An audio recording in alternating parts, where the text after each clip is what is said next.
This is Hot Mic, 5 VO tips in under 5 minutes.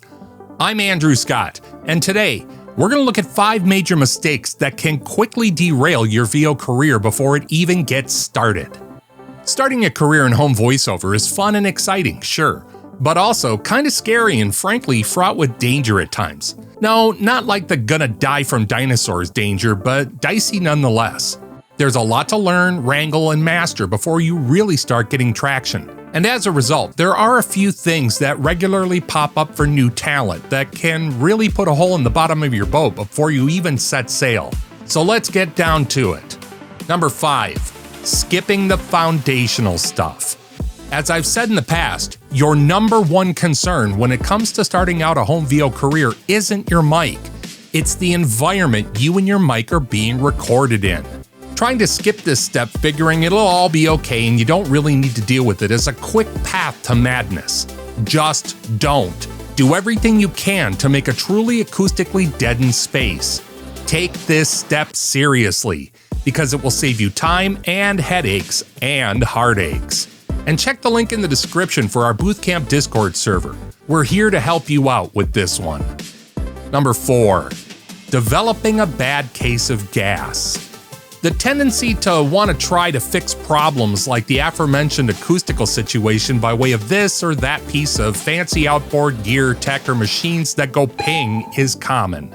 We all pretty much have that circuit in our heads that thinks that more expensive or more options equals more betterer. Thanks, commercialism. But it ain't so. In the VO world, we have a name for this condition, and it's called G.A.S, or Gear Acquisition Syndrome.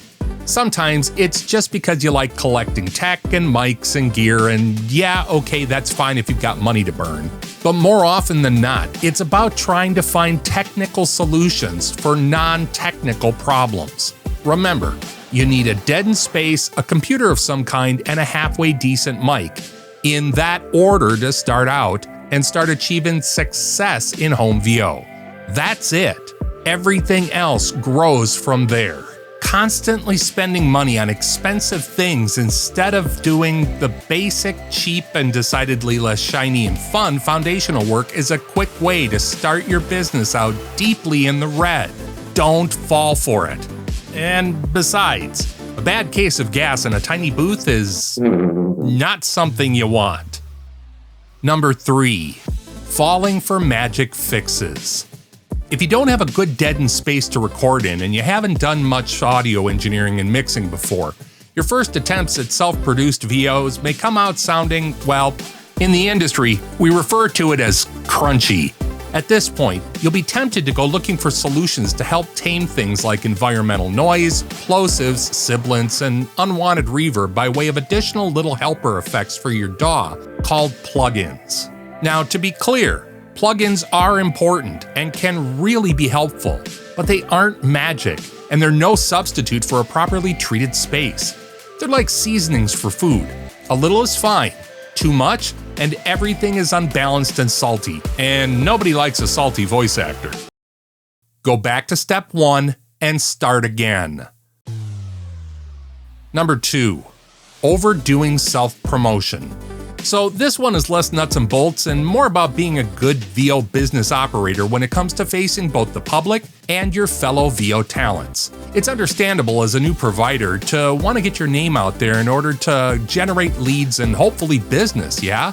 Well, there's a right way to do it and a very wrong way to do it. Now, I'll cover the right way in a future video, but for now, just remember that when you're participating in online VO forums, threads, discussion groups, etc., don't get heavy-handed with self-promotion and ooh, look at me, attention-grabbing posts. All that really does is annoy everyone, casting directors and your VO compatriots equally, and has the exact opposite effect of what you're intending. Want quality attention? Work on being a quality talent and discussion participant first and foremost. Number 1, starting the journey before you're ready. Earlier in this video, I'd mentioned that all you really need to start a VO career is a properly deadened space, a computer, and a halfway decent mic. That's all true. But the very next thing on this list isn't a professionally produced demo or a platinum P2P membership or even a high-powered agent. It's skill. Specifically, editing skill. You're wanting to get a toehold in the home VO industry, right? Well, unless your home happens to also be housing an audio editor, that editor is you, my friend. You can be a fantastic mic talent with a read that nails it every time. But unless you can edit those raw takes into something the market wants and do so repeatedly, consistently, and quickly, your very expensive professionally produced demo and P2P Ultra membership is actually going to hurt you. How? Because if you can't equate that level of production, you're going to have a bunch of very unhappy directors wondering why your product doesn't sound anything like your demos do. They'll soon figure out that while you might be solid on mic, you're shaky AF when it comes to production.